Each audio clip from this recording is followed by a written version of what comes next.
but I remember you mentioned, was it a Nigerian player or was it something to do with Nigeria? A French player.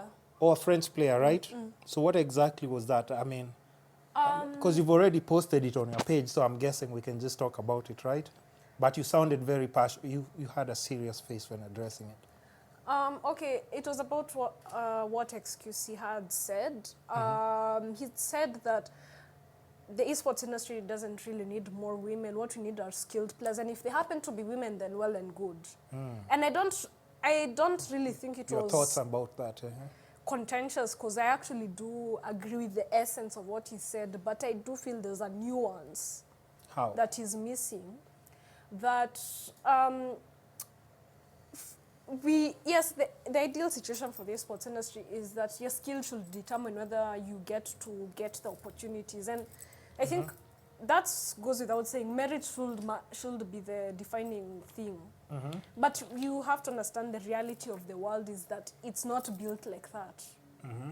Because you have to understand the nuances between, let's say, social, economic, and political policies that have been designed to benefit one demographic over the other. True. That determines the kinds of opportunities that we can't control. We can't control, yeah.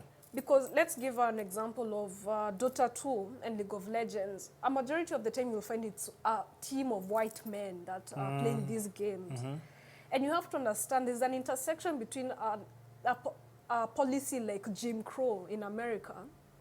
I think you know about Jim Crow, how it was designed to batter down on African Americans and make sure that they don't get the same opportunities as white men or women. But in this case, let's restrict to white men. It will determine the economic, benefits that and it affects like even generation, like in generational wealth. Generational wealth. So basically, for me to afford a computer, a very inexpensive computer to allow me to play League of Legends, you have to understand there's that intersection of those economic policies and me getting the access I need to the gaming industry. So that's the nuance that you was missing. And now for the socialization of women, when you look at an advertisement or something that's been published by the media, Valentine's Day, get your man a PlayStation. There's nothing wrong with that in Ed Lake. True. But what are you saying? So you're saying that I don't want a PlayStation or an Xbox? Actually, that's the one gift that Queen Arrow would want. Maybe be something from gaming community. That's true. Makes sense. But like you've also said, there's just some certain ways that society functions, and there's some things that are out of our control.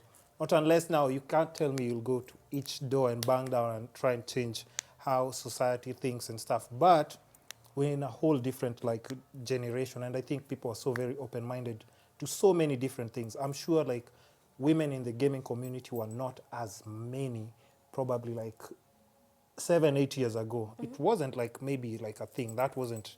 But here you are, now when you're talking about moving around different countries, representing your country, being a spokesperson, that's dope. And I just hope one day when you're cashing out on these millions of dollars, hey, listen, just make sure you remember there are those people who had this awesome platform and were also very welcoming. And they also want opportunities, more opportunities.